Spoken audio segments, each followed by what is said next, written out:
Leg spin কঠিন এক শিল্প, আর এই শিল্পের কারিগররা সবাই শিল্পী।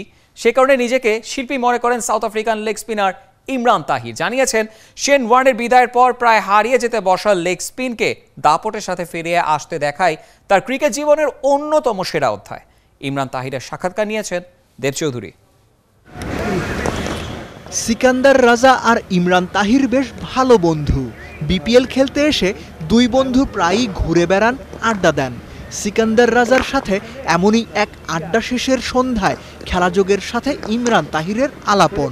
প্রসঙ্গ লেগ স্পিন। লেগ স্পিন সত্যি একটা শিল্প এবং অনেক কঠিন শিল্প। একজন শিল্পী ছবি আঁকার সময় ক্যানভাসে যেমন ভ্যারিয়েশন নিয়ে আসেন, লেগ স্পিনাররাও বল দিয়ে 22 গজে ভ্যারিয়েশন তৈরি করে। সেই হিসাবে সব লেগ স্পিনারই শিল্পী, আমিও। পাকিস্তানের হয়ে অনূর্ধ্ব 19 বিশ্বকাপ খেলা South African leg spinner Imran Tahir. Shane Warne পরবর্তী ক্রিকেটে লেগ স্পিনের প্রসারের অনেকটাই তার হাতে।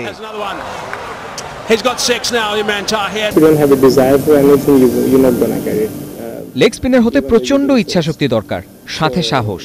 অনেক বেশি রান দেওয়ার কারণে ক্লাব বা ফ্রাঞ্চাইজিগুলো সাহস করে লেগ স্পিনার খেলায় না, ফলে তরুণরা নিজেদের উপর আস্থা হারায়। লেগ স্পিনার হওয়ার স্বপ্নটাও ওখানেই শেষ হয়ে যায়। লেগ স্পিনারদের সময় দিতে হয়, নিজেরও ধৈর্য ধরতে হয়।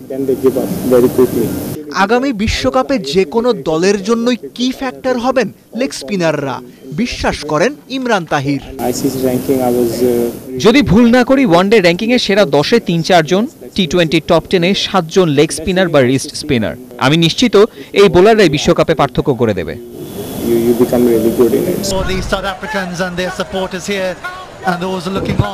লেগ স্পিন শিল্পী তাহিরের ডেবিউ 2011 বিশ্বকাপে 32 বছর বয়সে।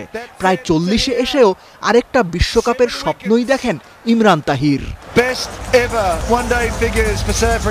দেব চৌধুরী, 71।